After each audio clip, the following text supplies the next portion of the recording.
कदामयं ददाति स्वपदान्तिकं वन्देऽहं श्रीगुरो श्रीयुतापदकमलं श्रीगुरुं वैष्णवस्य श्रीरूपं साग्रजातं सहगणा रघुनाथान्वितं तं सजीवं साद्वैतं सावधूतं हरिजनसहितं कृष्णचैतन्यदेवं श्रीराधा कृष्णपादान् सहगण ललिता श्रीविशाखान्वितांश्च हे कृष्णा करुणा सिन्धु दीनबन्धो जगत्पते गोपेश गोपिकान्त राधाकान्त नमोस्तुते तप्त काञ्चन गौराङ्गी राधे वृन्दावनेश्वरी वृषभानुसुते देवी प्रणमामि वाञ्छाकल्पतरुभ्यश्च कृपासिन्धुभ्यैव च पतितानां पावनेभ्यो वैष्णवेभ्यो नमो नमः। जय श्री कृष्ण चैतन्य प्रभु नित्यानंद श्री अद्वैत गदाधर शिवासादि गौर भक्तवृंद। हरे कृष्णा कृष्णा कृष्णा हरे हरे हरे राम राम राम हरे हरे। नमो विष्णुपादाय कृष्णपृष्ठाय भूतले श्रीमते भक्तिवेदांत स्वामिनिति नामिने।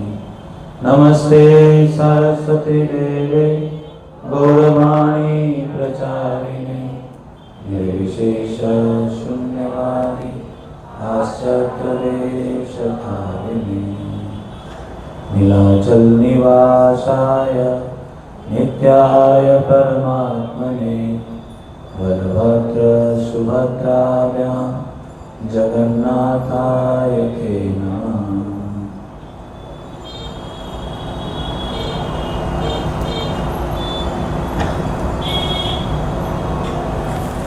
हरे कृष्णा हरे कृष्णा। आप सबका बहुत बहुत स्वागत इस यात्रा के प्रथम दिवस में। हरि बोल। आप में से कितने लोग हैं जो पहली बार आए यहाँ पे? अनएक्सपेक्टेड। आप में से कितने लोग हैं जो पहली बार आए जलमापुर? सच में? भाई दादा आवाज कम कर दी, सीटी मार रहा है। लिफ्ट का ओके। तो खिड़की से भी हवा आ रही है, मुझे इसके नीचे आपको पसीना ज़्यादा निकल रहा है, आप लगा लीजिए। अब अपने तरफ कर लीजिए। इधर से हवा आ रही है, समुद्र से लहर आते हुए। हरिदास ठाकुर महाप्रभु के पार्षद सब जितने इसमें स्नान किए, उस जल को स्पर्श करके हवा उसी प्रकार से यहाँ आ रही है जिस प्रकार से मन बुद्धि अहंकार रूपी हवा आत्मा को एक शरीर से दूसरे शरीर में लेकर चली जाती है। तो वो जो खुशबू है, वो जो पवित्रता है, वो जो कृपा है आचार्यों का छोड़ा हुआ, वो इस हवा में है। बहुत दुख की बात है। कितने बजे तक मुझे बोलने का समय है ये भी बता दीजिए। 6:30। आज जगन्नाथ जी का दर्शन भी है। हाँ, कितने बजे? तो मैं वहाँ एक पंडा से बात कर लिया हूँ जिससे हम लोग मिलते हैं।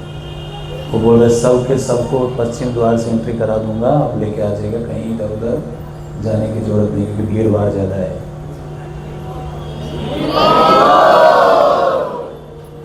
तो आप लोग अपने हिसाब से मत जाइएगा, नहीं तो फिर तो जो दर्शन आप आधे घंटे में कर सकते हैं वो हो सकता है कि 4 घंटे में करें। तो वो यहाँ का एक प्रमुख पंडाओं में से एक है, जिससे हमारी जान पहचान है अच्छी खासी, तो उसका फायदा उठाएंगे हम, है कि नहीं? वो भी आप लोगों से फायदा उठाएगा। वो तो हमें ऐसे भी उसको फायदा देना ही चाहिए, है कि नहीं? धाम में आए तो धामवासी की सेवा तो करना ही चाहिए। 5:30 1 घंटा मुझे बोलने के लिए बोला जा रहा है, और अब 1 घंटा मैं आप लोगों को क्या सुनाऊं, कितना सुनाऊं? तो मुझे कहा गए पुरुषोत्तम प्रभु, सही नाम बोला? अभी भी मुझे आपका नाम पार्थ ही याद आता है, क्योंकि कृष्ण को पार्थ नाम बहुत पसंद था, प्रिय नाम में से एक। मुझे आदेश दिए थे कि आप धाम के बारे में, धाम के महिमा के बारे में, और धाम के अपराध के बारे में, और क्या था, किस भाव से धाम में रहना चाहिए। मतलब ये तो अपने आप में एक टॉपिक है, तो चारों टॉपिक को मिला के मुझे 1 घंटा दिया गया है।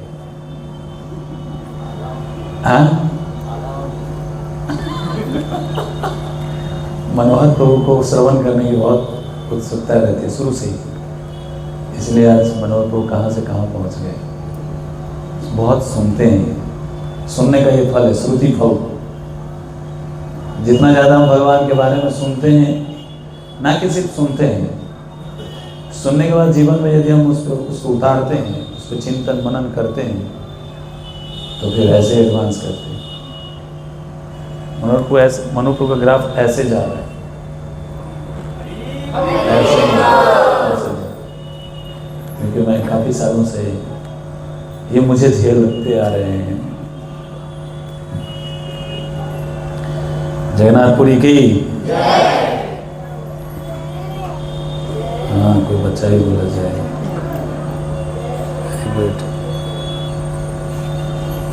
तो धाम के बारे में श्री कृष्णदास कविराज गोस्वामी बताते हैं, चिंतामणि भूमि कल्प वृक्ष मयवान, चर्म चक्ष देखे तारे प्रपंच रसान। हम धाम तो देख ही नहीं सकते, धाम देखने का, समझने का एक योग्यता है, क्वालिफिकेशन है। आचार्यों ने एक भजन लिखा है, गौरांग बोलिते हवे पुलक शरीरा, हरि हरि बोलिते नयन भवे नीरा। पहला क्वालिफिकेशन धाम देखने का। बोले धाम देखने क्वालिफिकेशन के बाद धाम दिखाइए मेरे को, तो मैं क्या, कृष्णदास कविराज गोस्वामी बोल चुके हैं कि चिंतामणि भूमि, ये जो भूमि है, भगवान का जो धाम है, वो किस चीज से बना है? चिंतामणि। चिंतामणि हमने तो देखा ही नहीं है, तो समझ लीजिए एटलीस्ट कि वो मणि जो यदि हाथ लग जाए तो सारे चिंताओं को हर लेगा, या हर लेता है, उसको बोलते चिंतामणि। और प्रभुपाद जी की कृपा से, गुरु वैष्णव की कृपा से हम सबको एक चिंतामणि और मिला हुआ है। जानते कौन सा? हरिनाम चिंतामणि। ये इस धाम से भी पहले सारे चिंताओं को हर लेता है, यदि आप इनका आश्रय ले लेते हैं। चिंतामणि, तो उस मणियों से क्या बना है? धाम बना है। और क्या है कि कल्प वृक्ष मय बाण, इस धाम में जितने भी वृक्ष हैं, ये जो वन है, ये वन क्या है? कल्प वृक्ष है। इसके एक एक पेड़, एक एक पौधा, घास तक सब क्या है? कल्प वृक्ष है। कल्प वृक्ष क्या होता है? कल्प वृक्ष होता है जो विशाल पेड़ है, उसके नीचे बैठ करके आराम से खराटा मार के सोने वाला। बरगद का पेड़ नहीं। कल्प वृक्ष का मतलब है कि वो वृक्ष जिसको आप जो मांगे वो आपको दे दे। आप उसको बोलेंगे कि थोड़ा मेरे बैंक में बैलेंस बढ़ जाए तो बढ़ जाएगा। आप यदि उसको बोलेंगे थोड़ा मेरे समाज में शोहरत, मेरी इज्जत प्रतिष्ठा बढ़ जाएगा, तुरंत बढ़ जाएगा। और गलती से आपने यदि बोल दिया कि मुझे इस संसार से विरक्ति कर दीजिए, तुरंत कर देंगे। चॉइस इज योर्स, आप क्या चाहते हैं? अच्छा, ये भी लिफ्ट का ही है। अच्छा फिर ठीक है, मैं कंफर्म कर रहा हूँ कहीं ऐसा तो मैं माइक की आवाज़ ज़्यादा है। आप लोगों को स्पष्ट पीछे सुनाई दे रहा है? अजय प्रभु क्लियर? माता जी लोग? क्योंकि मेरी हिंदी थोड़ी वैसी है ना, बांग्ला, भोजपुरी, बिहार, यूपी, महाराष्ट्र, कहाँ से मिक्स, हरियाणवी सब मिक्स हो गया। तो आप लोगों को तो समझना पड़ेगा। अभी तक सही बोला मैं? पक्का? कृष्णा प्रभु हैं ये। कृष्णा हमारे साथ चल रहा है, बातें अब अलग बात कर रहे हैं। कृष्ण और पार्थ दोनों साथ हैं, तो जहाँ कृष्ण और पार्थ है वहाँ तो फिर सब कुछ अच्छा ही होगा। सही बोलो नमन प्रभु, अमन प्रभु। अमन मतलब शांति, शांति बनी रहेगी आपके रहने से। जो महाप्रभु यहाँ आकर के लीला किए, जब चैतन्य लीला शुरू होती तो महाप्रभु की लीला होनी और चैतन्य कृष्ण, कृष्ण चैतन्य, चैतन्य कृष्ण, वो भी हमारे साथ ही, और सारा सब पूरा धाम ही हमारे साथ है। तो ये जो धाम है चिंतामणि से बना हुआ और कल्प वृक्ष रूपी पेड़ों का वन है। इसको हम कैसे समझेंगे? उसके लिए कृष्णदास कविराज गोस्वामी बोले, चर्म चक्षु देखे तार प्रपंच रम। इस चमड़ी के आंख से हम क्या उसको देखेंगे? हमेशा मिसअंडरस्टैंड करेंगे, गलत ही देखेंगे। गलत क्या देखेंगे? अरे ये धाम है, चिंतामणि, नाली बह रहा है यहाँ पे, हर कदम पे गोबर ही गोबर दिख रहा है रोड पे, कई बार पैर के नीचे केक आ जा रहा है, गोबर केक। ये धाम कैसे हो सकता है? इतना गंदा। और तो और जब आप मंदिर के अंदर जाएंगे तब तो और आपको रियलाइज कराएगा वो माया देवी। वो पंडा जब गाली देंगे, चार ऊपर से डंडा से मारेंगे, टक टक, हे, ये उनका डायलॉग आपको सुनने को मिलेगा। हे ऊपर से डंडा मारेगा, टक टक टक, इतना ऐसे ऐसे कर देगा, ऐसे कर देगा, मार भी देता है ऐसे। तब तो आप 100% बोले धाम हो ही नहीं सकता है। धाम को क्या किया है? माया देवी ने आच्छादित करके रखे, हमारे आंखों पे पर्दा डाल के, बुद्धि पे पर्दा डाले हुए। इसलिए बोल रहे चर्म चक्षु, चर्म चक्षे देखे। ये आंख से हम क्या देख पाएंगे? इस आंख से तो फिर देखे कैसे? मुझे कोई लायक क्यों है? कान से देखने के लिए। किस लिए आए? कान से देखने। अच्छा, आप में से कितने लोग हैं जो इससे पहले भी जगन्नाथपुरी आ चुके हैं? अच्छा, अब मैं क्वेश्चन पूछूं जो आ चुके हैं उनसे।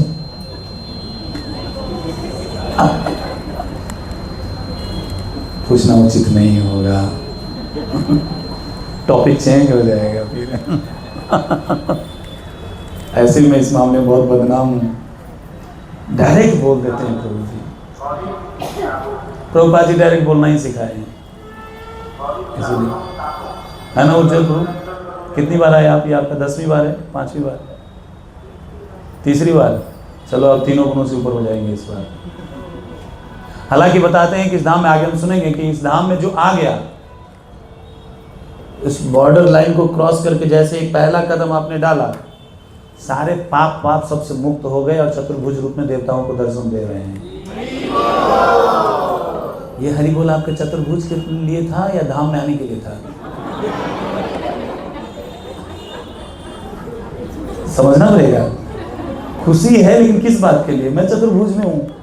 कैसा फील करो, 2 हाथ ऐसे, 2 हाथ ऐसे, उस पर से ऐसे कर दो, कितनी खुशी होती है नहीं? इस धाम की महिमा है। आप में से सब, यहाँ तक कि शब्द आता है, गधा भी यदि इस एरिया में घुस गया तो देवता लोग उसको प्रणाम करते, चतुर्भुज में दिखते हैं गधा भी। तो हम तो गधे से, मैं अपनी बात कर, आप लोग तो थोड़े एडवांस में होंगे।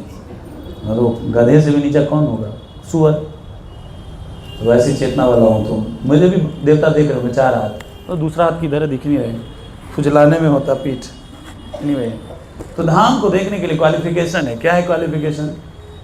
तो उसके लिए नरोत्तम दास ठाकुर बोलते हैं कि गौरांग बोलीते हवे पुलक शरीर, जैसे हमने बोले गौरांगो, कुछ हुआ? कुछ हुआ? रोंगटा खड़ा हुआ शरीर का। जिसको रोंगटा खड़ा हो रहा है तो वो थोड़ा एक स्टेप आगे आए। अब बोले हरी हरी, आंख से आंसू गिरा, बेकार। गौरांग बोलीते हवे पुलक शरीरा, हरि हरि बोलीते नयन भरे नीर। पहला ही क्वालिफिकेशन पे हम लोग क्लीन बोल्ड, तीनों स्टंप एक साथ खत्म पहले बॉल में। तो फिर हम धाम कैसे देखेंगे? तो चलिए, आंख से नहीं सही कान से देखने का प्रयास करते हैं धाम को। तो यहाँ पर आ गए, तो धाम को धाम क्यों कहते हैं?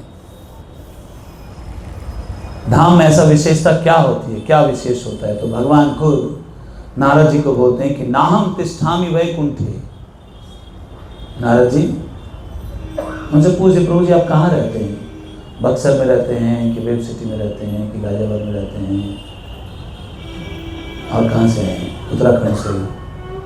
उत्तराखंड में रहते हैं। कहाँ रहते हैं? या वैकुंठ में रहते हैं। बोले नारद, वो दयालु ने अपने बार पूछ रहे थे भगवान से, पूछने गए थे। बोले नारद, नाम तिष्ठामि वैकुंठे योगी नाम हृदय सुबह। मैं वैकुंठ में नहीं रहता हूँ दयालु कनाई, वैकुंठ में नहीं रहता हूँ। क्यों वैकुंठ में नहीं रहता? अच्छा, तो आप भक्तों के पास रहते होंगे, है ना? भक्तों के पास भी नहीं रहता हूँ, तो फिर कहाँ रहते हैं? बोले यत्र गायन्ति मद भक्ता, जहां मेरे भक्त लोग गान करते हैं। किसका? दूसरे के बुराई का, दूसरी की निंदा, जहां भी होता है वहां रहते हैं आप? बोले वहां तो सोचता भी नहीं है उसके बारे में। मद भक्त गायन्ति, यत गायन्ति मद भक्ता, जहां पे मेरे भक्त लोग गान करते हैं। तो भगवान के भक्त लोग क्या गान करते हैं? भगवान के भक्त लोग, भगवान बोलते हैं, कौन सा श्लोक भगवद गीता का? मच्चित मतगत प्राणा बोधयन्तः परस्परम कथयन्तश्च माम नित्यम तुष्यन्ति च रमन्ति च। जिसका चित्त, भक्त का मतलब क्या है? हम में से कितने लोग हैं जिस बात को मानते हैं कि हम भगवान के भक्त हैं? ये कोई भक्त नहीं है क्या आप लोग में से? कितने लोग हैं जो माला करते हैं?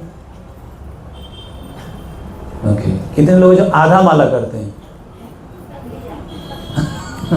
एक हाथ उसमें भी उठा है, आधा माला। जो भी भक्त माला करते हैं सब भक्त ही हैं। हमें नहीं मानना है कि हम भक्त हैं, लेकिन हम भक्त हैं, भगवान के आदेशों का पालन करते हैं, इसलिए हम भक्त हैं। भक्त का मतलब ये है कि भगवान के आदेशों का पालन करना।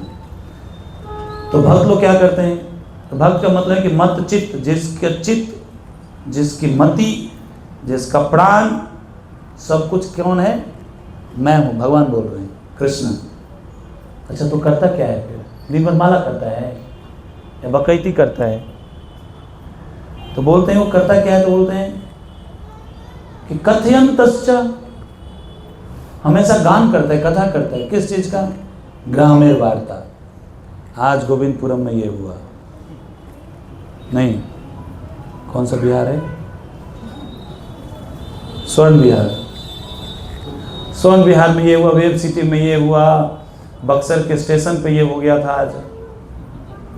उसमें यदि कोई तिलक वाला दिखे तो उसके बारे में ऐसा हुआ था। गाजियाबाद मंदिर की तो बात ही छोड़ो,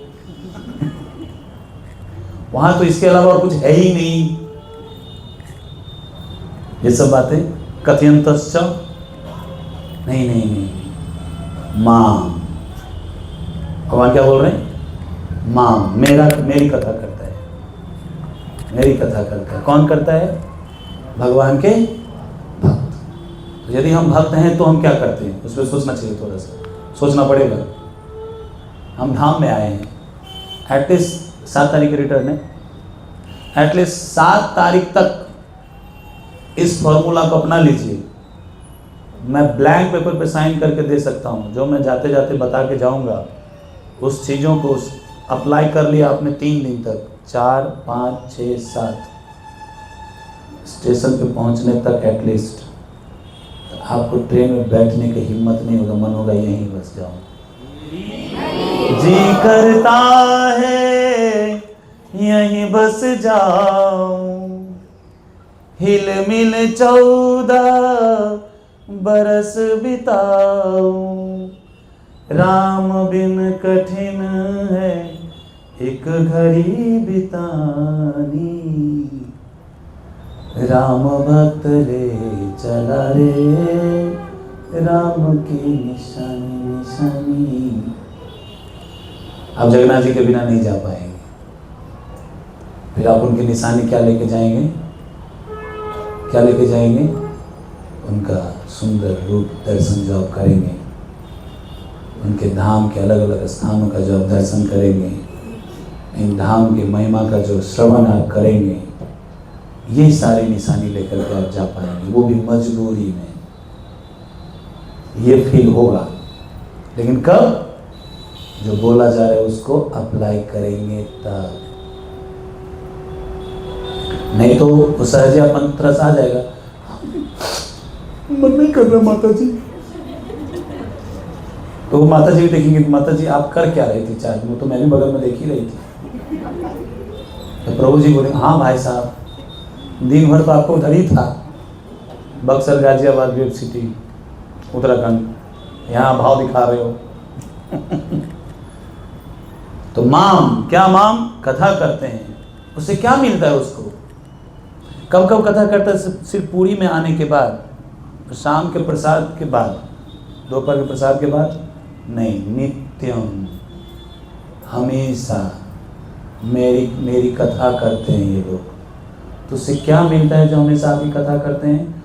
तुष्यन्ति च रमन्ति च, वो कथा करने से वो आनंदित महसूस करते हैं, संतुष्ट महसूस करते हैं, रमन्ति च, रमण करते हैं, किसमें? आनंद रूपी वन में रमण करते हैं। कौन कौन?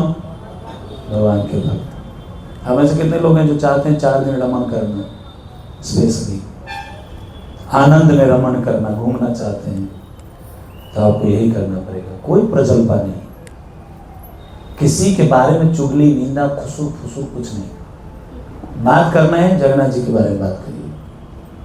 कुछ नहीं याद है तो जो सुन रहे हैं उसको लिख लीजिए, उसी को पढ़िए, एक दूसरे को सुनाइए।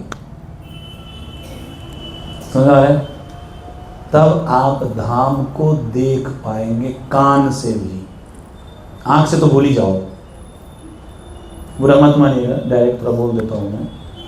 आंख से तो हम देख ही नहीं पाएंगे किसी भी हालत में, एटलीस्ट कान से जो हम देखने के लिए आए हैं, फिर उसका फायदा तो उठा लें। तो भगवान बोल रहे हैं कि यद गायन्ति मद भक्ता तत्तिष्ठामि नारदः। तो धाम में होता क्या है? धाम में यही होता है, कथा गानम नृत्यम हमेशा चलता रहता है, भगवान की महिमा का गान चलता रहता है। जब आप धाम के बारे में ठीक से सुनेंगे और पढ़ के आएंगे, मैंने हालांकि आज बोला है, पता नहीं मैनेजमेंट टीम जो भी डिसाइड करे कि सुबह शाम दर्शन, दोपहर में बैठ करके पूरा डिस्कशन होना चाहिए, ताकि गर्मी में जा करके ढेर गर्मी बाहो, हालत खराब, क्या मनोहर प्रभु, कईयों को बुखार लग जाएगा, स्वाभाविक है, यहाँ बहुत गर्मी है, उधर उतना गर्मी नहीं था, दिल्ली, गाजियाबाद, बिहार में, तो यहाँ पे तबीयत खराब हो सकती है। तो सुबह और शाम में दर्शन, या फिर शाम में जहाँ भी जा रहे हैं वहाँ जाए कीर्तन, और जहाँ जा रहे हैं उसके बारे में यहीं पे बैठ करके श्रवण हो, ताकि उस चेतना से हम उस जगह का दर्शन कर सकें। ये मेरा प्रपोजल था मैनेजमेंट टीम को, बाकी जैसे डिसाइड करें। तो भगवान बोल रहे हैं कि मैं वैकुंठ में नहीं, मैं कहाँ रहता हूँ? जहाँ मेरे भक्त लोग गान करते हैं। तो धाम में पहला इंस्ट्रक्शन यदि हम एक्सपीरियंस करना चाहते हैं तो क्या क्या क्या अभी बोला, भगवान से संबंधित बातें करनी है। हाय रे, आप में से कितने लोगों को नींद आ रही है? कोई बोलेंगे भी नहीं। जो गाजियाबाद साइड से हैं वो तो बिल्कुल हाथ नहीं उठाएंगे, उनको पता है ये टकलू बड़ा खतरनाक है। बाकी तो दूसरे साइड वाले तो हिम्मत कर भी लेंगे। नहीं, मैं उस आदत को सुधारने में लग गया हूँ। अब भागवतम क्लास में नाम लेके नहीं बुलाता मैं किसी को। ओह गोविंदा गोविंदा। भगवान बता रहे हैं, ब्रह्मांड पुराण में ऐसा वर्णन आता है कि वर्षानाम भारत श्रेष्ठ देशानाम उत्कल स्मृतः उत्कलस्य समो देशो देशो नास्ति मही तले।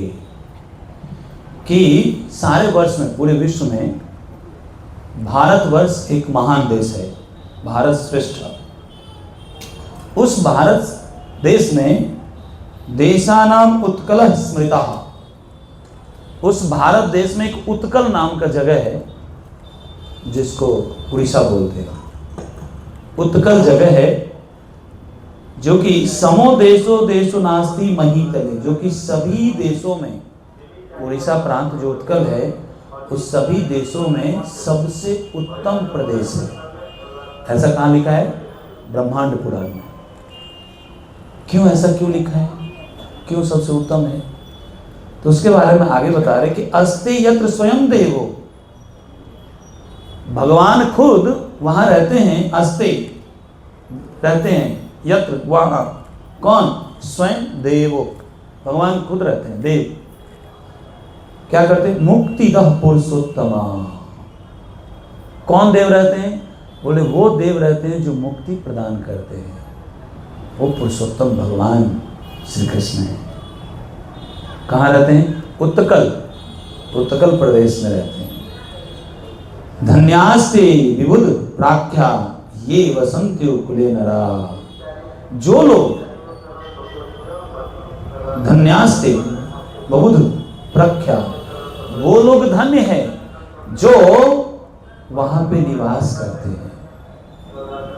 जो यहाँ पे हैं, जो पुरी के वासी हैं, वो लोग बहुत धन्य हैं, वहां वास करते हैं। क्यों? क्योंकि वो भगवान के विबुंधों, मतलब बंधुओं, अपनों, परिजनों की तरह ही होते हैं। जो धामवासी है, धामवासी को कैसे देखना है हमें? भगवान के परिजन के रूप में, जैसे हमारे सगे संबंधी रिश्तेदार होते हैं, उनके बारे में ब्रह्मांड पुराण में बताया गया। आगे क्या बता रहे हैं? जो लोग ऐसे पुण्य कर्म पुरुषोत्तम क्षेत्र में निवास करते हैं, ऐसे बुद्धिमान उत्कल वासियों का जीवन सफल है बाय डिफॉल्ट। तो यहाँ कोई भी बात कर सकता है? नहीं। इस जन्म के कर्म के हिसाब से अगला जन्म यदि हमें यहाँ मिल गया तो समझिए बल्ले बल्ले। या जो भी इस जन्म में इस यहाँ पे वास कर रहे हैं पूरी क्षेत्र में, पिछले जन्म के महान तपस्वी योगी पुण्यवान कोई रहे होंगे, तभी उनको इस बार यहाँ पर जन्म प्राप्त हुआ है। और तो और जो मैं बोल रहा था, 4 हाथ, आप में से कितने लोग चाहते हैं आपके 4 हाथ हो? कोई नहीं चाहते। हाँ, माता जी ऑनेस्ट है, 2 माता जी 4 हाथ लेकर ज़्यादा सेवा करेंगी, इसलिए, है ना माता जी? ज़्यादा सेवा करने के लिए ना 4 हाथ चाहिए। हाँ, वो भी सोची नहीं होगी कि मैं ऐसा कुछ बोलूँगा। Be positive, be positive. किलास्ते भारतवर्षे उत्कल पावनम महत् चतुर्भुज जना सर्वे दृश्यन्ते तत्र वासिना। कृष्णा प्रभु, और अपना 2 हाथ और प्रकट करिए। भारतवर्ष में उत्कल परम पवित्र स्थान है उड़ीसा। उत्कल विशेष रूप से इसको, ये जो समुद्र के किनारा है, इस प्रदेश को विशेष रूप से संबोधित किया जा रहा है, जहां के निवासी चतुर्भुज रूप में सर्वत्र दृश्यमान होते हैं। बहुत दुख की बात है। अहो अहो, ये तो छोड़ो, वहां के सभी लोग तो चतुर्भुज में तो रहते ही, हो तो छोड़ो। अहो तत्क्षेत्र महामत्यम, वहां पे जो लोग रहते, जो जाते हैं उस क्षेत्र की महात्म तो सुनो, क्या है उसका महात्म? बोले गर्दभ्योपि चतुर्भुजा, गदहा भी वहां चतुर्भुज रूप धारण कर लेता है। अब हम गधा हैं कि क्या है, सोचना पड़ेगा। यत्र प्रवेश मात्रेण, जहां प्रवेश करने मात्र से गधा भी चतुर्भुज रूप में पकड़ लेता है। हाँ, आपको दिख रहा है? मेरा दूसरा हाथ नहीं दिख रहा? नहीं दिख रहा, आँख ही नहीं है आपके पास। न कस्यापि पुनर्भवा, और दोबारा जन्म नहीं लेता। जो एक बार इस पूरी क्षेत्र में पहुंच गया उसका दोबारा जन्म नहीं होता।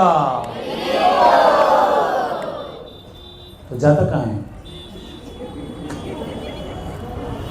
तो जाता कहाँ है फिर? वेब सिटी में कहाँ? यद गत्वा न निवर्तन्ते तद धाम परमम मम।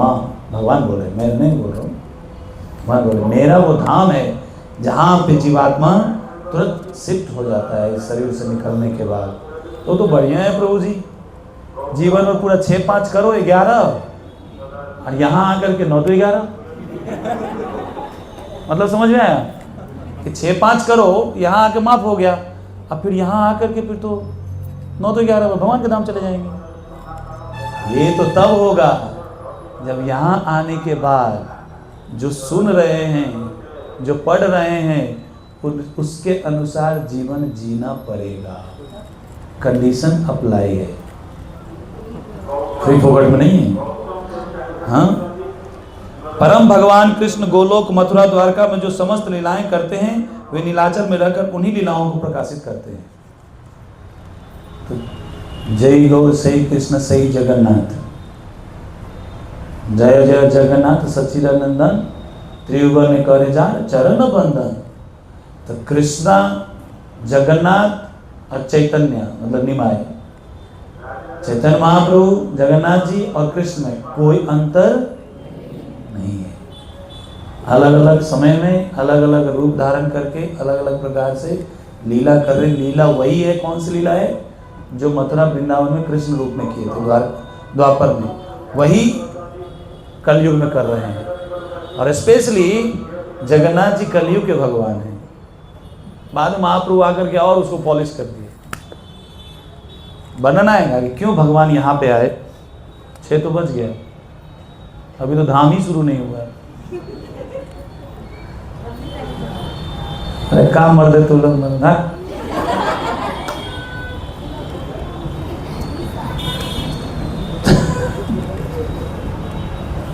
भगवान जगन्नाथ के बारे में बता रहे हैं कि भगवान यहाँ पे इस जगह के बारे में बता रहे हैं कि मैं सत्य कह रहा हूँ, सत्यम सत्यम पुनः सत्यम, 3 बार सत्यम सत्यम बोल दिए। ये ऐसी जगह है जो महाप्रलय होने के बाद भी, महाप्रलय मतलब ये पूरा ब्रह्मांड, जब ब्रह्मा जी का एक दिन खत्म होता है तो एक महाप्रलय होता है। उस महाप्रलय में क्या होता है? पूरा जलमग्न हो जाता है। ये क्या कि पूरा का पूरा 14 लोग पूरा जलमग्न हो जाते हैं। जलमग्न होने के बाद फिर से सृष्टि की रचना होती है। तो पूरा जलमग्न हो जाता है। उसके संक्षेप में यही व्याख्या है कि जब महाप्रलय होता है तो नीचे रसातल से, पाताल से, रसातल उसके ऊपर है, तो पाताल लोक से अग्नि, क्या उसको बोलते हैं? प्रलय अग्नि बोलते हैं। प्रलय अग्नि प्रज्वलित होती है और धू करके ऊपर आती है, नीचे से पूरे लोक को जलाते हुए। रतल अतल वितल सूतल तलातल रसातल पाताल, इस सब को जलाते हुए भूतल पे आती है, धरती पे जहाँ पे हम लोग निवास करते हैं। और यहाँ आने के बाद फटता है ये धरती, तो वो प्रलय अग्नि आगे बढ़ती है जलाते हुए ऊपर के लोग तक, स्वर्ग महार जन तब सब लोग को जलाते हुए ऊपर चली जाती है। जब जलाती है अग्नि तो जैसे पृथ्वी लोक पे आती है तो इधर से हवा चलती है, प्रलय हवा। वो हवा कैसा? उस हवा से व्यक्ति जल जाए। इतना गर्म हवा, हवा और अग्नि मिल करके दोनों इस पूरे इन लोगों को जला करके, हरि बोल, प्रलय में भी हरि बोल, सब खत्म। उसके बाद उसका प्रलय कालीन बारिश होती है। वो बारिश कितना मोटा बूंद होता होगा उसका, यहाँ पे तो कोई पिलर ही नहीं है इतना मोटा। मान लेते इन दोनों चारों पिलर को मिला दीजिए, थोड़ा इमेजिनेशन लगेगा क्या कुछ भी बोल रहे हैं, लग रहा है दिमाग खराब हो गया क्या पूरी में आके। मान लो आप, कोई दिक्कत नहीं है। चारों पिलर को मिला के जितना मोटा होगा उतना मोटा मोटा बूंद गिरता है बारिश का, और पूरा नीचे से लेकर ऊपर तक पूरा जल जल जल जल मग्न। लेकिन भगवान के जो विशेष धाम है, पूरी, नवद्वीप और मथुरा मंडल मतलब वृंदावन, ये तीन जगह, इवन द्वारका भी, ये प्रलय में भी खत्म नहीं होता, ये एज इट इज रहता है, एज इट इज रहता है। आप ऐसी जगह पे आए हुए हैं, सोचे कितने भाग्यशाली हैं। अब यहाँ आ कैसे गए प्रभु जी? तो इसके लिए आंख कान बंद करके भले अंधभक्त बनना पड़े, बन जाइए कुछ देर के लिए। सच्चाई यही है, बिना किसी महत कृपा के हम में से कोई भी धाम में प्रवेश करना तो छोड़िए, जाने के बारे में भी नहीं सोच सकते। महत कृपा क्या है? भक्तों की कृपा, और कृपा अलग अलग रूप में होता है।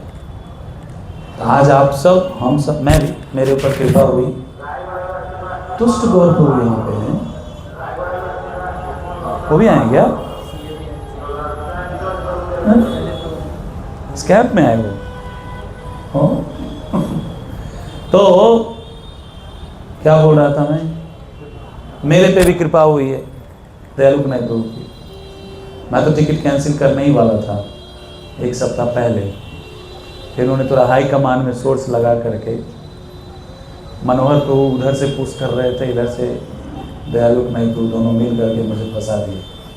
मतलब आप लोगों को फंसा दिया, मेरे लिए तो बढ़िया बल्ले बल्ले हो गया। जाए, मोस्ट वेलकम। तो महत कृपा, भक्त की कृपा होती है तभी हम धाम के बारे में सोच भी पाते हैं, आना तो दूर की बात है। आज हम सब यहाँ पे हैं, किसी न किसी वैष्णव का किसी न किसी प्रकार से हमारे पर कृपा हुई है, इसलिए हम लोग ऐसे दिव्य भूमि में आए हैं। दिव्य भूमि बोलना भी उचित नहीं होगा, क्योंकि ये एक तरह से निंदा हो गई। ये साक्षात वैकुंठ ही है, भू वैकुंठ, इसमें कोई डाउट नहीं होना चाहिए। हमें वैकुंठ में बैठे हैं अभी हम। वैकुंठ का मतलब क्या है? जहां पे कोई कुंठा नहीं, कोई कष्ट नहीं, मुझे भूख तो यहाँ लग रही है। इसका मतलब वैकुंठ में भी आकर के हम कहाँ हैं? वही गाजियाबाद और बक्सर में ही बैठे हैं। इसलिए शुरुआत से मैं बार बार इसको कई बार रिपीट करूंगा, क्योंकि 4 दिन के लिए आप लोगों को थोड़ा माइंड सेट करना पड़ेगा। बार बार बोलने से थोड़ी देर के लिए ठीक है। तो बोल रहे सत्यम सत्यम पुनः सत्यम, मैं सत्य कह रहा हूं, 3 बार सत्यम बोल रहे हैं भगवान खुद, कि मैं इस जगह को छोड़ के नहीं जाता। एतद बभ्रिमते प्रसाद भंगे तत्स्थानम न तज्जामि कदाचन। यहाँ तक कि ये मंदिर भी नष्ट हो जाता है, इस प्रलय के समय में मंदिर नष्ट हो जाता है, तो भी मैं इस स्थान को छोड़ करके क्या बोल रहे हैं? तज्जामि कदाचन, कदापि मैं इसको त्यागता नहीं। इसकी कथा माता लक्ष्मी सुनाती हैं, और वो कथा जमदग्नि जो ऋषि हैं वो सारे ऋषि मुनियों को सुनाते हैं इस धाम के बारे में। वो भी संक्षेप में चर्चा करने का प्रयास करेंगे। बक्सर से कितने लोग आए हैं? बहुत ही लोग आए हैं। तो आप सब तो सुन के आए होंगे, मनोहर को तो सुनाए हैं, मैंने सुना है ना? हाँ, तो ये लोग जो नहीं सुन के हैं उसको सुनाइए। चलिए सुनाई, कहाँ गई नहीं रहा? सुनाई, जो गाजियाबाद से उनको सुनाइए। क्या सुने यहाँ के बारे में?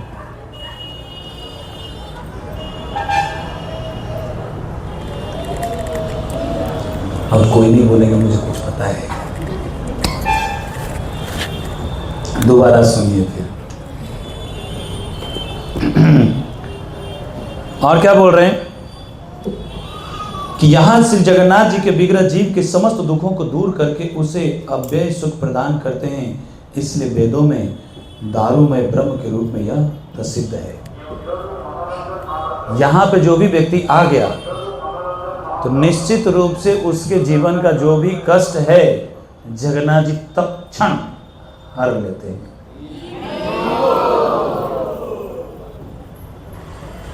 तो इस क्षेत्र को 4 उसमें बांटा गया है, शंख चक्र गदा पद्म।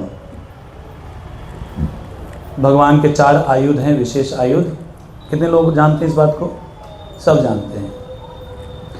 तो ये जो क्षेत्र है ये शंख क्षेत्र भी बोलते हैं इसको और श्री क्षेत्र भी बोलते हैं। जगन्नाथ जी म्यूजिक चला लिया आपने। तो श्री ऐसे सुनने से लग रहा है कि कई बार लक्ष्मी क्षेत्र भी इसको बोला जाता है, श्री क्षेत्र भी बोला जाता है, शंख क्षेत्र भी बोला जाता है। तो श्री और लक्ष्मी दोनों एक ही हैं, थोड़े से रसा का अंतर हो जाता है।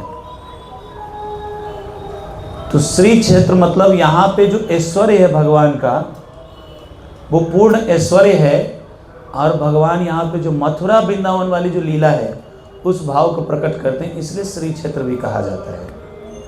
लक्ष्मी क्षेत्र इसलिए कहा जाता है कि साक्षात लक्ष्मी जी यहाँ विराजित होकर के भगवान की सेवा में लगी हुई है, इसलिए भी लक्ष्मी क्षेत्र कहा जाता है। और शंख क्षेत्र क्यों कहा जाता है?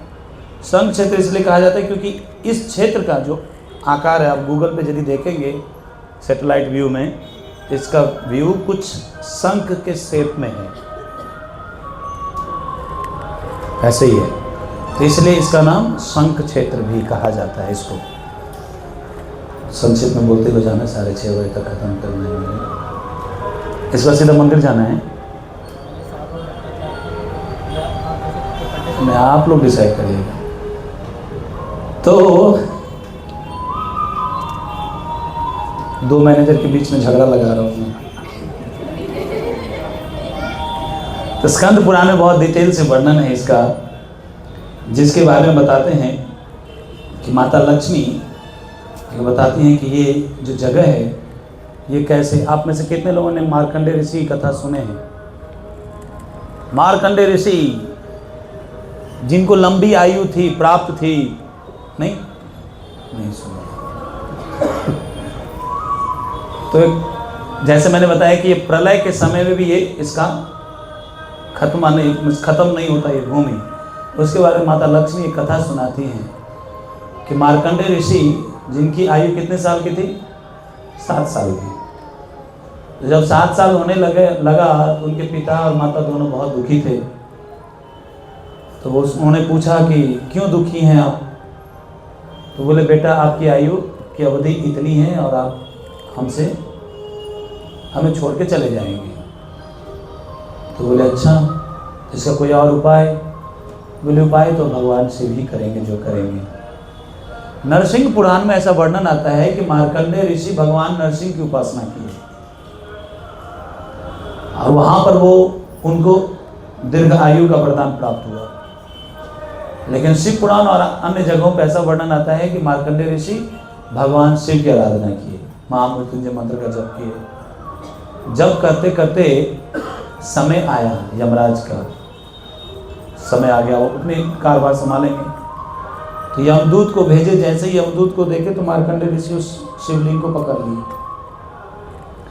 शिवलिंग को जैसे पकड़े तो जो यमदूत था वो उसका कुछ बाण काम ही नहीं कर रहा था। रस्सी होता है यमदूतों के पास, वो हमारे गले में ऐसे रस्सी फंसाएगा, मीन्स आप लोगों को तो नहीं भगाएगा, आप लोगों को तो विष्णु दूत आएंगे, मैं मान लेता हूँ अपने को। तो ऐसे यमदूत आएंगे ऐसे 3 करते हुए और मेरे गले में ऐसे रस्सी मेकेंगे, ऐसे खींचेंगे मुझे, घसीटते हुए मुझे लेकर के जाएंगे। तो जैसे उन्होंने रस्सी फेंका कि तुरंत भगवान शिव उस शिवलिंग से प्रकट होते हैं। ये आप लोगों ने सुना होगा, इसलिए मैं ज़्यादा डिटेल में नहीं जा रहा हूँ। भगवान शिव प्रकट होते, त्रिशूल लेकर के बोलते अभी तेरी तो मैं और तीनों यमदूत वहां से भागता है। भागने के बाद भगवान शिव उनको दीर्घायु का वरदान देते हैं। कितने साल का आयु मिलता है उनको, किसको याद है? 7 कल्प तक 7 कल्प तक। वो कल्प इतना भारी पड़ गया उनके लिए, इनको दीर्घ आयु, तो बोले मुझे थोड़ा दीर्घ आयु वरदान दीजिए ताकि मैं लंबा जी सकूं। तो 7 कल्प के उनको वरदान दे दिए। अब उसका परिणाम क्या हुआ लक्ष्मी जी बताती हैं। ये स्टोरी अब आगे शुरू होता है। लक्ष्मी जी बताते हैं कि जब महाप्रलय आया, पहला दिन ब्रह्मा जी का खत्म हुआ, महाप्रलय आया, तो जैसे है तो प्रलय सागर में, जो प्रलय के जल से जो सागर बन गया तो पूरा जल ही जल हो जाता है। तो सागर में मार्कंडेय ऋषि इधर इधर भाग रहे हैं। एक बार हम लोग यहाँ पे आए थे, हमारा एनुअल यूथ कैंप होता है, उसमें सब शाम में जाते हैं वहाँ समुद्र स्नान करने के लिए। तो यहाँ का जो लहर है वो बहुत ही फेमस है, पूरी का। तो सब स्नान करने जाते हैं, क्योंकि स्नान करने के बाद फिर वहाँ पे कीर्तन मेला होता है, 9-10 बजे रात तक कीर्तन होता है। तो उसमें एक भक्त थे, मैं नाम नहीं लूँगा, मनोहर प्रभु को याद होगा, उनकी हंसी बता रही है।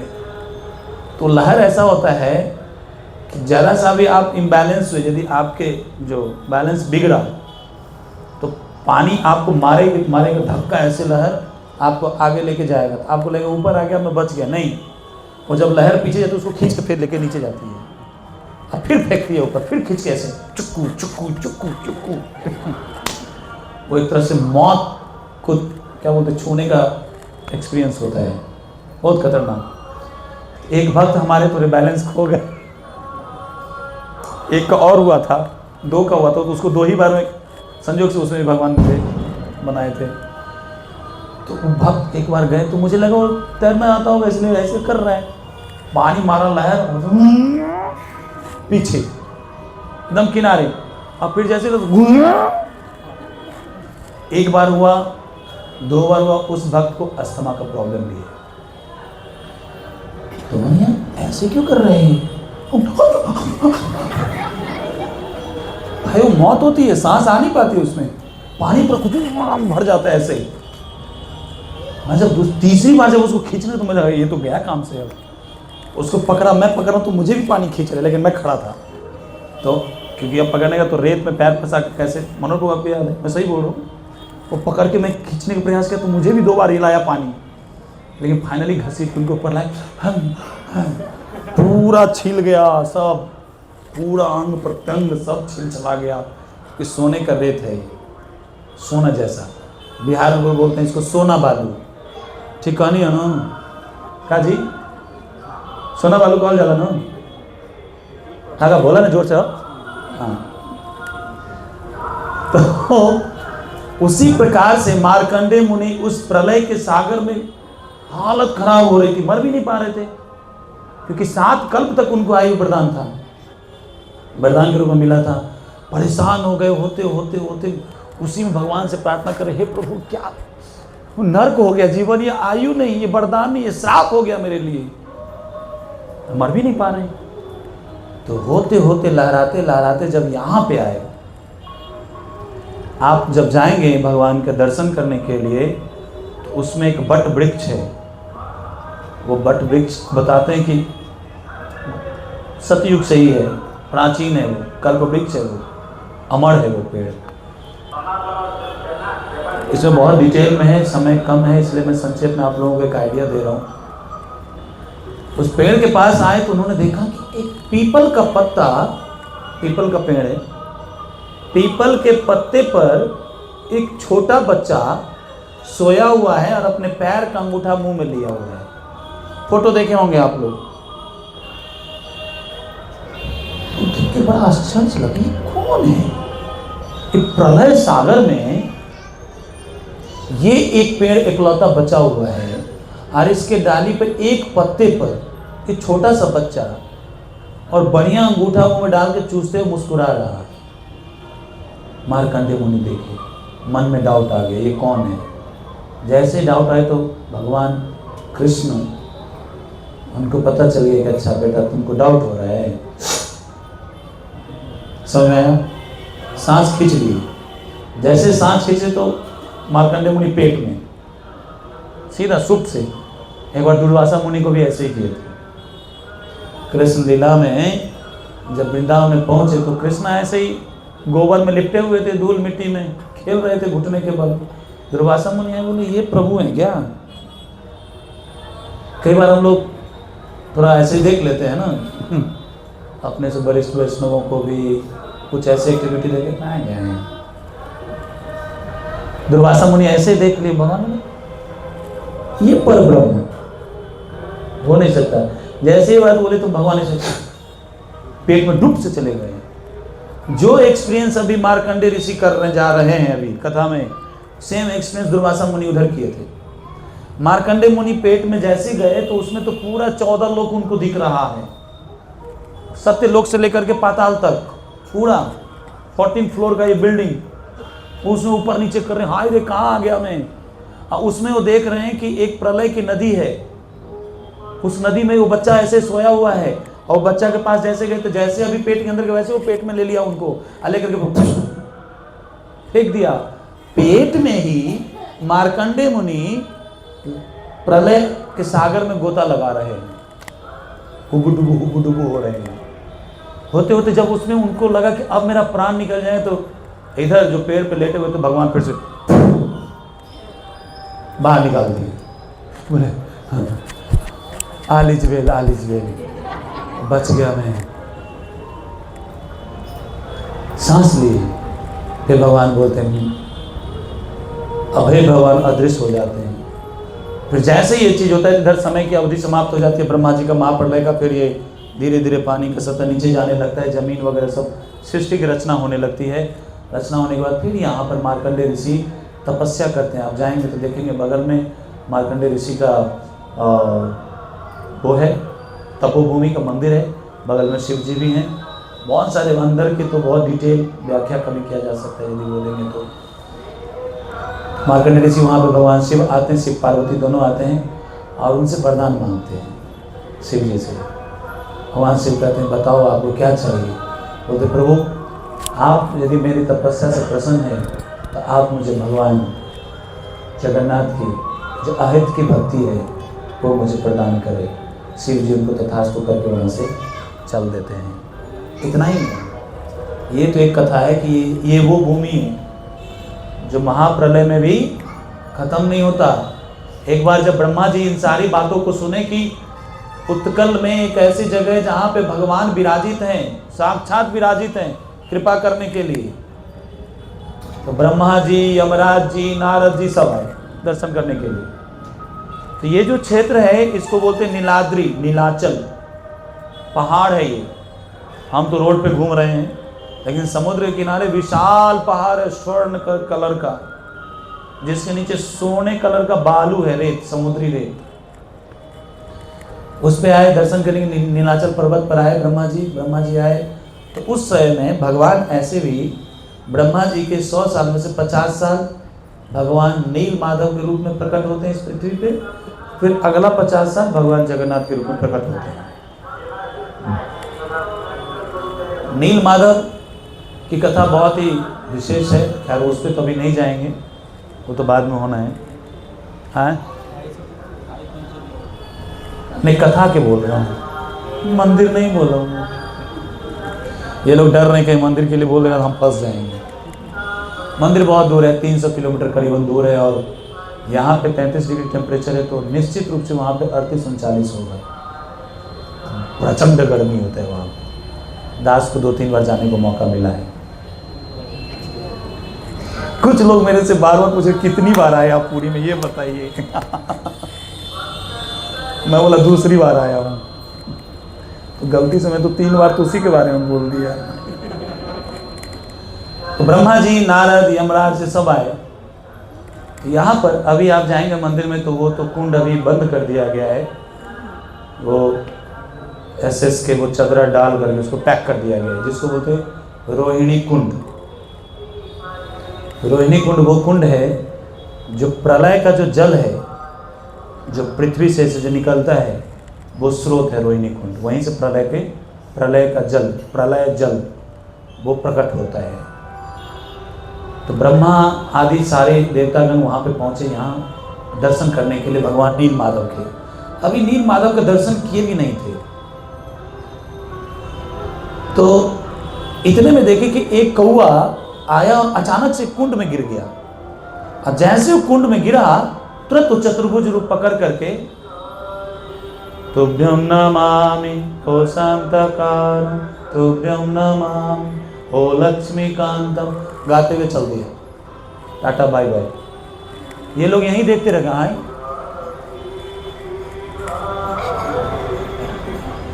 ब्रह्मा जी का पूरा 5 सिर चकरा गया।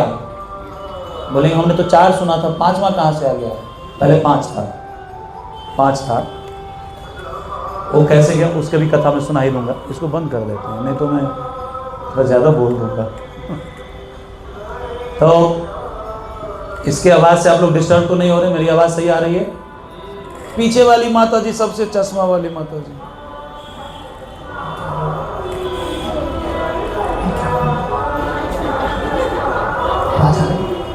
क्या बोला मैं अभी?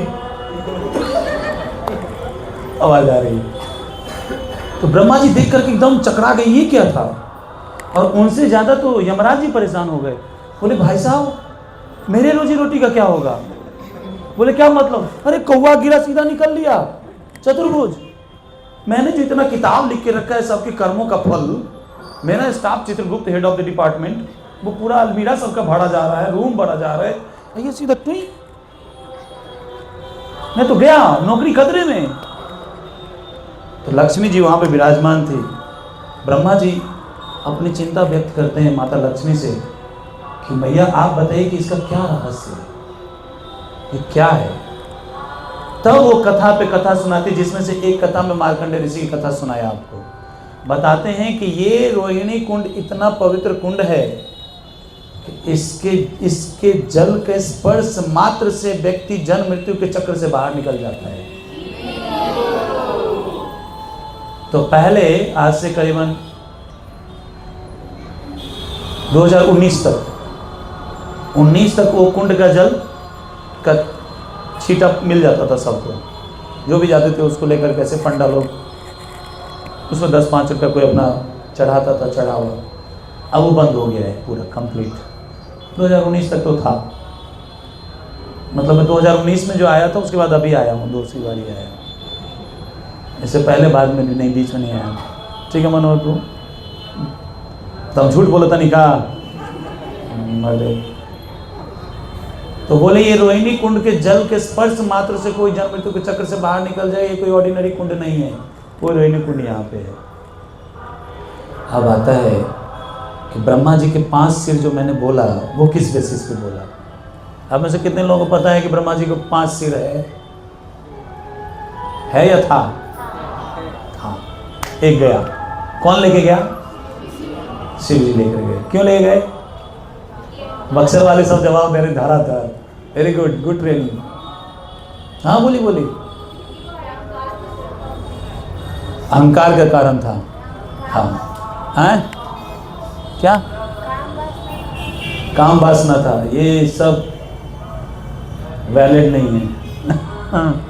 पुराण स्कंद पुराण में वर्णन आता है, पता नहीं आप लोगों ने जहाँ से भी सुना होगा, ये काम वासना के कारण या अहंकार के कारण। स्कंद पुराण कहता है कि एक बार ब्रह्मा जी वेद जो उन्होंने लिखा है, उनके चारों मुख से वेद का उच्चारण हुआ है, और उसको व्यास देव जी ने उसके गुण के हिसाब से उसको बांटे हैं। पहले एक वेद, फिर 3 करके 4 किए, सतो रजो तमो गुणों के हिसाब से उसको बांटे थे, क्योंकि उसका कलर भी अलग अलग था। तो ब्रह्मा जी एक बार वेद उच्चारण कर रहे थे। स्कंद पुराण ऐसा कहता है, आदिकर्ता संहिता से नहीं है। तो जब उच्चारण कर रहे थे तो उनके मुख से उच्चारण अशुद्ध उच्चारण हो गया 2-4 मंत्र का। तो शिव जी वहाँ बैठे हुए थे, ऐसा स्कंद पुराण कह रहे हैं। हाँ, शिव जी घुसे, शिव जी एक झपाट मारे उनको, ऊपर वाले फ्लोर पे मार दिए। 4 तो इधर था, 1 इधर था, मार दिया ऐसे। ऐसे से मारे तो सिर तो उनका अलग हो गया और सिर उनके हाथ में चिपक गया। कई जगह वर्णन आता है कि उनके अहंकार के कारण, आप में से कौन बोला था अहंकार? माता जी, अहंकार के कारण जब उन्होंने अपने एक दूत को भेजा और दूत जा करके उनका सिर काटा। सिर काटने के बाद उसके दूत के हाथ से सिर नहीं झड़ रहा था, हट ही नहीं रहा था, चिपक गया था, तो काशी में जाके उसको गिरा था। तो ये एक सत्य कथा है। बोलेंगे ये अभी तो आप बोले थे कि नहीं है। अलग अलग कल्प में अलग अलग कथाएं होती है, ऐसा है। यहाँ पे शिव जी जब ऐसे मारे, वो मुंडी उनके हाथ में चिपक गया। अब क्या करें, गिर ही नहीं रहे। क्यों नहीं गिर रहा था? इसके पीछे क्या शिक्षा है? उनको ब्रह्म हत्या का पाप लगा, क्योंकि गर्दन काट दिए। तो पाप इतना जटिल था कि हाथ से वो कितना भी झाड़ रहे तो झड़ नहीं रहा था। तो माता लक्ष्मी बताती हैं कि भगवान शिव हर जगह से घूमते जब यहाँ आए श्री क्षेत्र संघ क्षेत्र में, नीलाचल पर्वत पर, और यहाँ पर भगवान का दर्शन किए। यहाँ प्रवेश करने मात्र से, दर्शन भी नहीं, बोले प्रवेश जैसे किए कि हाथ से गिर गया। तो बताते हैं कि इस स्थान पर आने के बाद महान पापी से भी पापी व्यक्ति कोई क्यों न हो, यहाँ तक कि उसमें अपराध भी काउंट किया गया है कि अपराध को भी जगन्नाथ जी के एरिया में आते ही खत्म कर देते हैं जगन्नाथ जी। तो प्रभु जी अब तो खूब दबा के अपराध करना चाहिए, तो मुँही पर मुआ देल जाइए, क्या क्या बोलेंगे उसको, मुआ देल जाइए। गाजियाबाद वाले नहीं समझेंगे, नहीं मार दिए जाएंगे। तो अपराध तब खत्म होता है जब हम दोबारा अपराध ना करें। इस प्रकार से बहुत सारी कथाएं यहाँ पे, 6:30 हो गया, 10 धाम अपराध बताना है मुझे, वो ज़्यादा ज़रूरी है शायद। तो मैं एज इट इज पढ़ूंगा।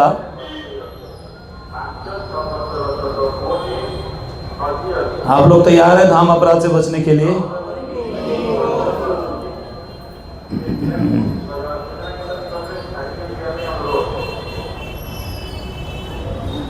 तो धाम अपराध में सबसे पहला अपराध बताते हैं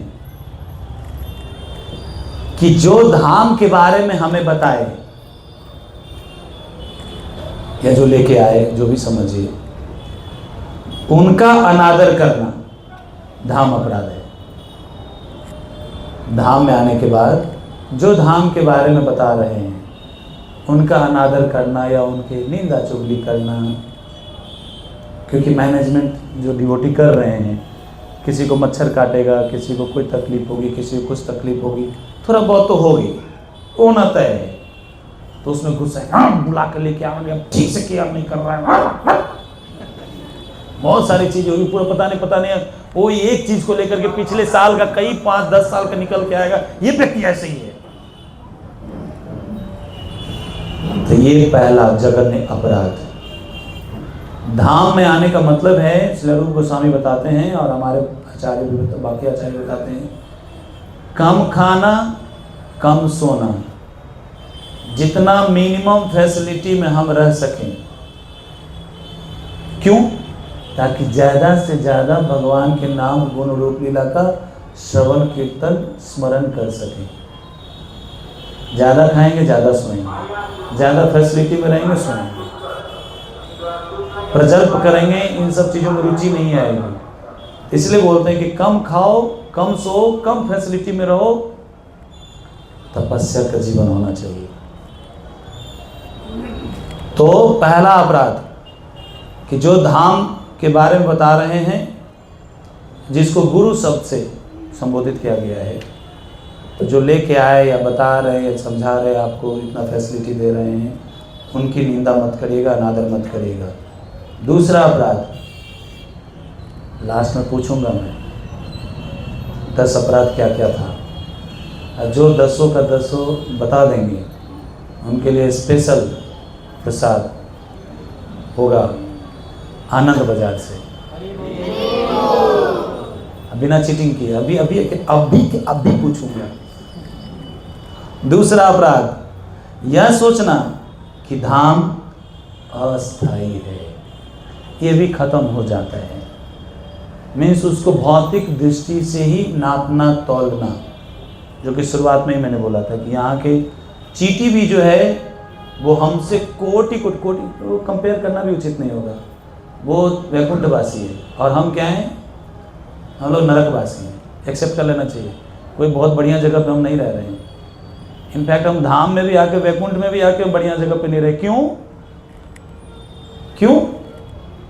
क्योंकि सुअर वाली चेतना है ना, सुअर की चेतना।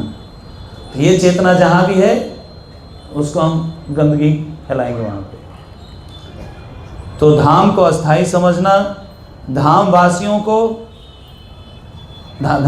के प्रति हिंसा करना और उनको अपने से भी ज़्यादा नीचा या अपने जैसा व्यक्ति मान लेना।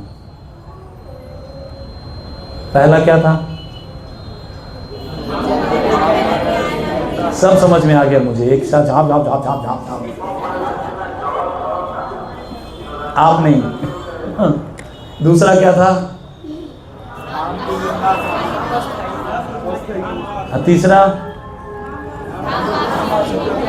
हाँ, कुछ लोग मुंडी नीचे करके नोट में देख के बोले चलो कुछ तो बोल रहे हैं, लास्ट में तो देखने भी नहीं दूंगा। चौथा, धाम में रहते हुए सांसारिक गतिविधियों में लिप्त रहना। धाम में रहते हुए सांसारिक गतिविधियों में, क्रियाकलाप में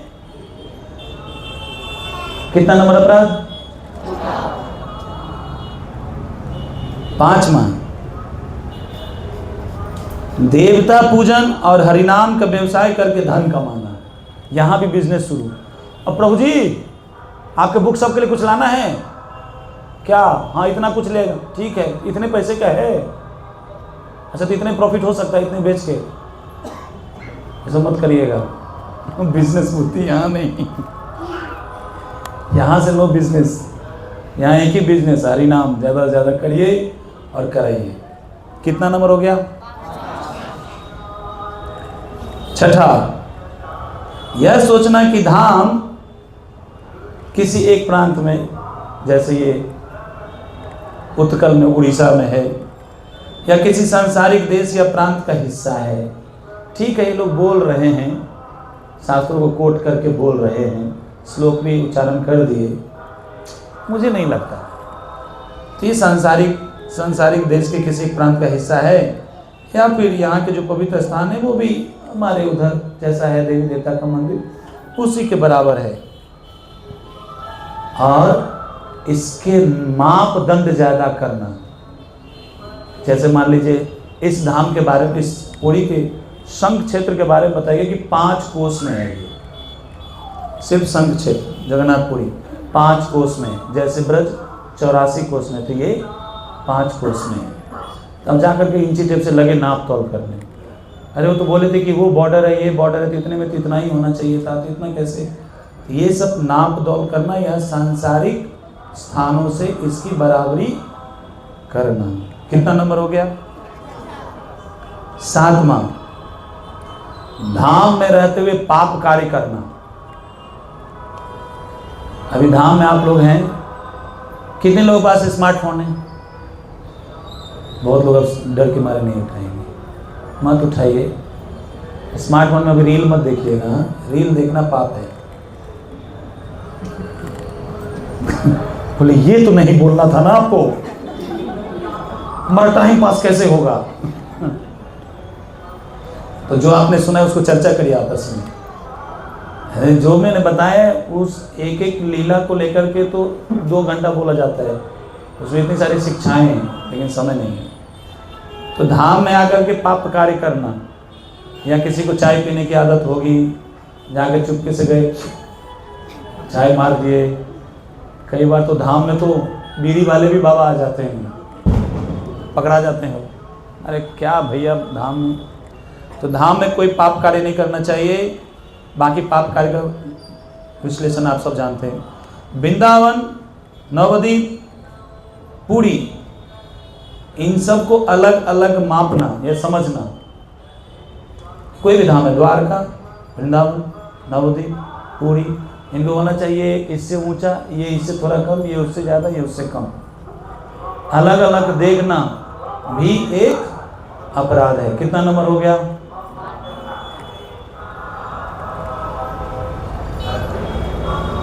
धाम की महिमा करने वाले शास्त्रों की निंदा करने, कुछ भी किताब में लिख दिए हैं। जिस शास्त्र में धाम की महिमा का वर्णन है, जैसे मैं इस ग्रंथ को, आप सब इस ग्रंथ को जानते हैं, इसके सहारे में आप लोगों को बताने का प्रयास कर रहा हूँ या करूँगा। मुझे यदि और मौका मिलेगा तो, मुझे मौका है क्या? अच्छा, मुझे इसलिए बुलाया गया है, फिर तो आप लोगों की यात्रा खराब हो जाएगा। ज़्यादा ज़्यादा एक क्लास में और दे दूँगा, बाकी आप लोग दीजिए, नहीं तो ये लोग सब पक जाएंगे, सबकी चेतना दूषित हो जाएगी। हाँ, ट्रेन में 2 क्लास दी तो यहाँ ग्लास भर की क्लास दीजिए। मुझे क्या, मेरे लिए तो अच्छा है, भगवान के गुणों का मैं कीर्तन करूँगा, लेकिन आप लोगों की चेतना में कोई गारंटी नहीं। तो धाम की महिमा करने वाले शास्त्रों की निंदा करना कितना नंबर हो गया? 11, 8, 9। 10वां, अविश्वासी होना और यह सोचना कि धाम की महिमा काल्पनिक है। मीन्स जो भी बोला गया है सब ऐसे हवा बातें हैं। वृंदावन जाते तब भी ऐसी बात करते हैं ये लोग, पुरी में आए तब भी ऐसी बात करते हैं, द्वारका जाओ तो भी वहाँ पे ऐसी बात कर देंगे। ये सब फालतू की बातें, इन लोगों को कुछ फिक्स नहीं है। यही 10 अपराध हर जगह बोलते हैं, यही धाम अपराध है ही, और क्या है। जैसे 10 नाम अपराध फिक्स है, वैसे ही 10 धाम अपराध भी फिक्स है। तो पहला क्या था? सब किसी गर्दन नीचे, जो गर्दन नीचे करेगा वो जो उसको आज दर्शन नहीं हो पाएगा।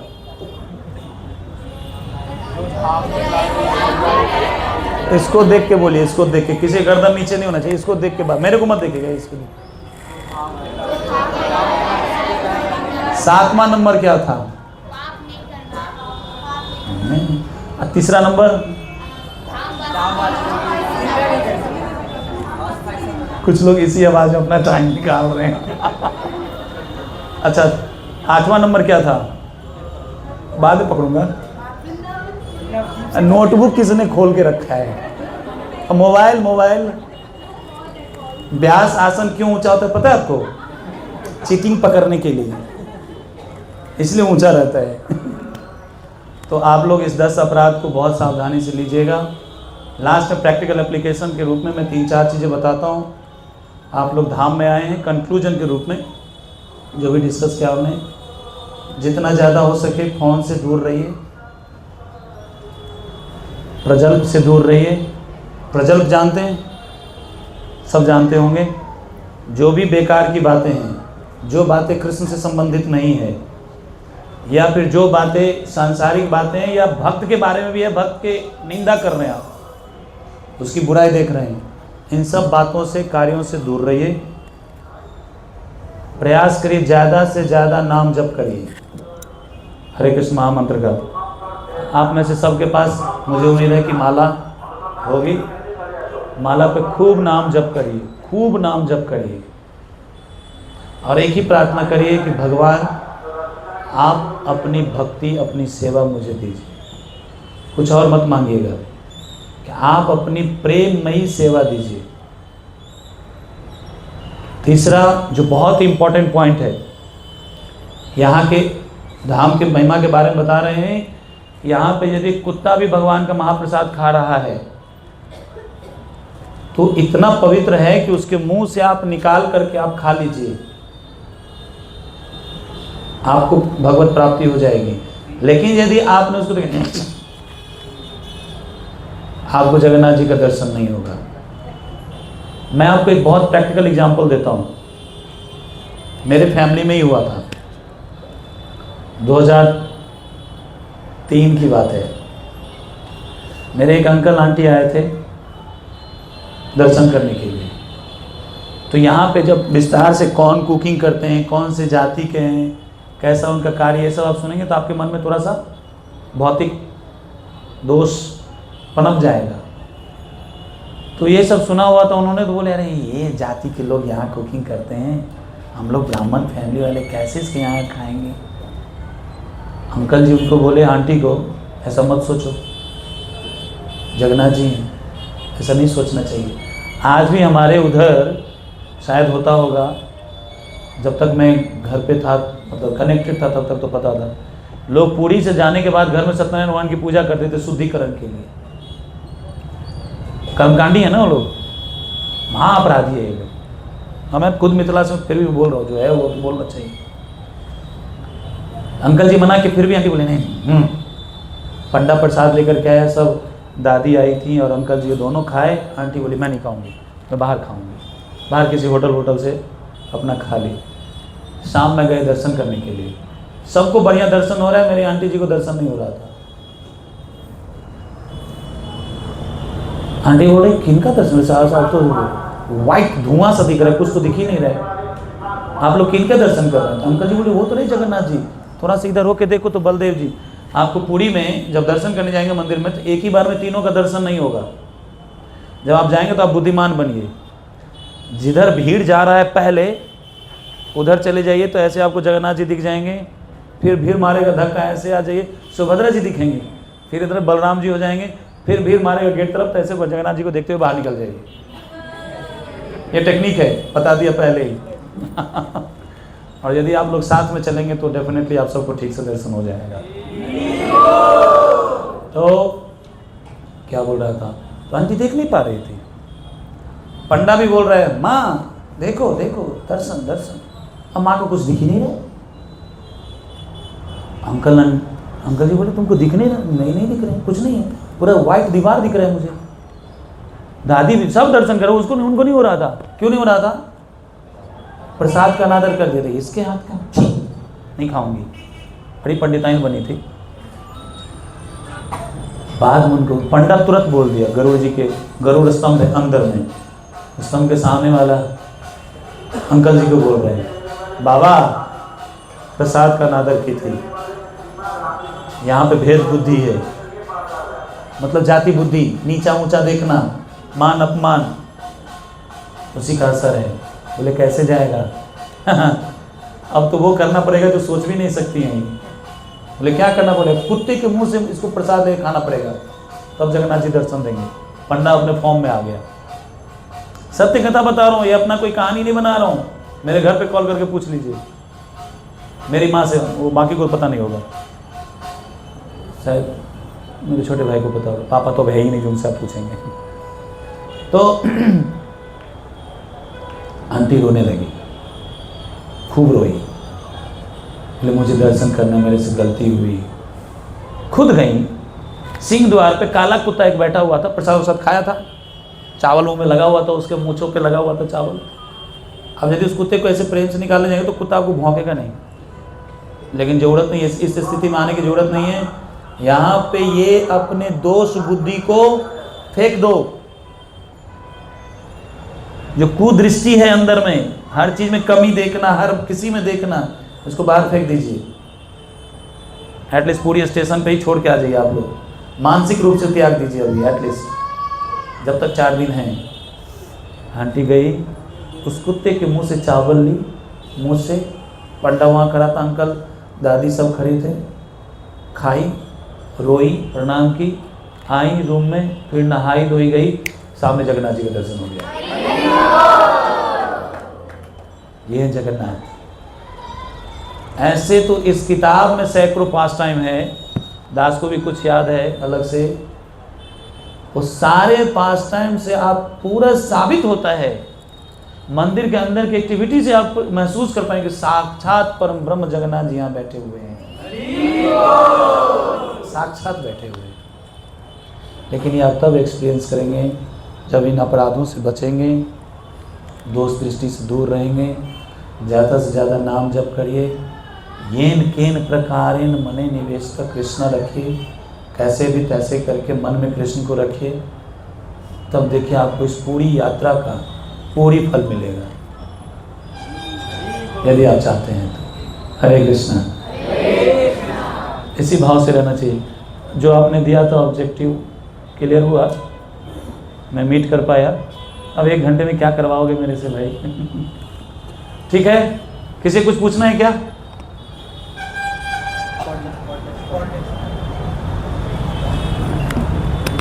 नहीं तो टाइम वेस्ट ना करें, हम लोग फिर आगे बढ़े।